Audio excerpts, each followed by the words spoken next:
میری والدہ کا انتقال ہو گیا ہے، کیا میں اپنی والدہ کی طرف سے صدقہ کروں؟ صحیح بخاری پڑھ رہا ہوں، کیا صدقہ کروں؟ نبی پاک صلی اللہ علیہ وسلم وہ کہنے لگے عبیدہ رضی اللہ عنہ کہ یا رسول اللہ میری والدہ کا انتقال ہو گیا اور میں ان کے جنازے پر نہیں تھا، میں غائب تھا، نہیں پہنچ پایا، تو کیا میں ان کی طرف سے صدقہ کروں؟ صدقہ کسے کہتے ہیں؟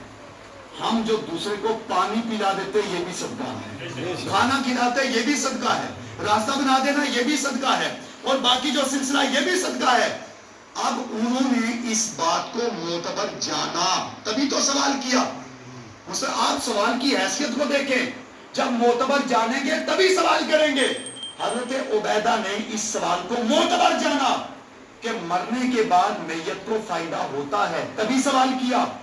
آپ کریم صلی اللہ علیہ وسلم آپ نے جواب دیا کہ تو اگر مرنے کے بعد اس کی طرف سے صدقہ کرے گا اللہ تعالیٰ اسے ثواب عطا کرے گا۔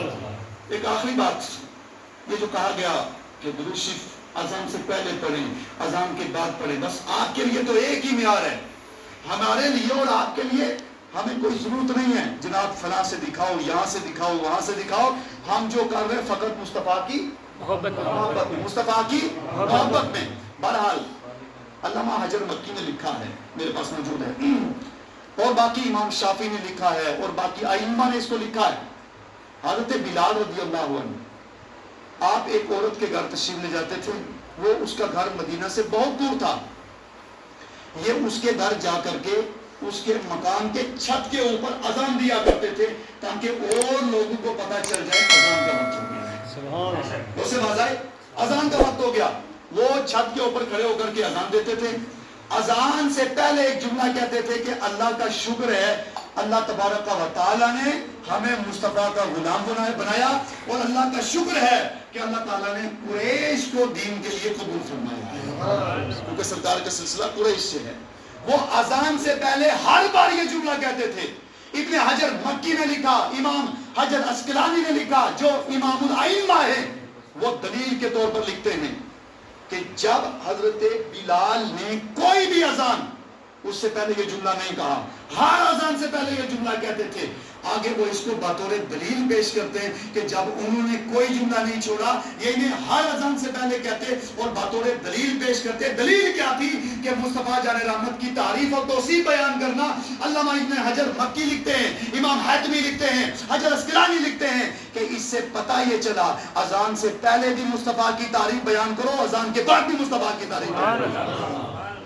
درود ایک ایسی چیز ہے، نبی پاک فرماتے ہیں کہ جب ایک آدمی مجھ پر درود پڑھتا ہے، عرفہ یا عارف کا مطلب پہچاننا، مصطفیٰ فرماتے ہیں کہ جب کوئی شخص میرے اوپر درود پڑھتا ہے وہ کسی جگہ بھی موجود ہو، آقا فرماتے ہیں میں اسے پہچان بھی لیتا ہوں اور اس کی آواز کو سن بھی لیا کرتا ہوں۔ یہ ہمارے نبی کی شان ہے۔ آج مصطفیٰ کے وصال کے 555 سال کے بعد امام محمد کبیر رفاعی سرکار کی بارگاہ میں گئے، کہنے لگے یا رسول اللہ 555 سال کے بعد کہنے لگے یا رسول اللہ میں آپ کے ہاتھ مبارک سے مصافحہ کرنا چاہتا ہوں۔ اب آپ بولو جو آدمی مر گیا ختم ہو گیا وہ سنے گا کیسے، وہ جواب کیسے دے گا؟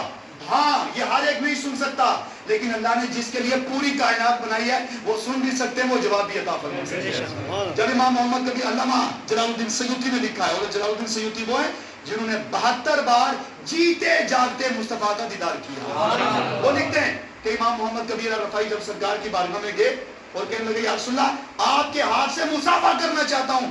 555 سال کے بعد مصطفیٰ کو دنیا سے گئے ہوئے 5 صدیاں ہو چکی ہیں۔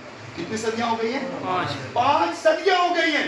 5 صدیوں کے بعد جا کر کے اس نے کہا یا رسول اللہ آپ کے ہاتھ سے مصافحہ کرنا چاہتا ہوں۔ آگے روایت میں آتا ہے نبی پاک نے اپنے مزار سے ہاتھ مبارک باہر نکالا۔ سبحان اللہ۔ کتنے سال بعد؟ 555 یعنی 5 صدیوں کے بعد سرکار نے اپنا ہاتھ باہر نکالا۔ علامہ جلال الدین سیوطی نے لکھا 90,000 لوگوں نے مصطفیٰ کے ہاتھ کی زیارت فرمائی۔ سبحان اللہ۔ پتہ یہ چلا مصطفیٰ پہلے بھی زندہ، مصطفیٰ آج بھی زندہ، مصطفیٰ صبح قیامت تک، مصطفیٰ تو زندہ ہی ہے۔ جو مصطفیٰ کے ساتھ ملتا گیا وہ بھی زندہ ہوتا گیا۔ ابھی آپ نے پچھلے دنوں دیکھا جب ممبر کے اندر سلائڈنگ آئی تو ایک مولوی صاحب تھے ان کو 24-25 سال کے بعد ان کو قبر سے باہر نکالا جب سلائڈنگ پڑ گئی. 25 سال کے بعد، 24 سال کے بعد. حال یہ کہ جسم تو دور کی بات ہے، کفن بھی میلا نہیں. بے شک. آؤ غلامی مصطفیٰ سے جڑو. اپنا ایک نام، اپنا ایک وقار اور اپنی ایک پہچان اور اپنا ایک تشخص برقرار رکھو. ہر آدمی نے اپنا تشخص برقرار رکھا ہے، آپ اپنا تشخص برقرار رکھو.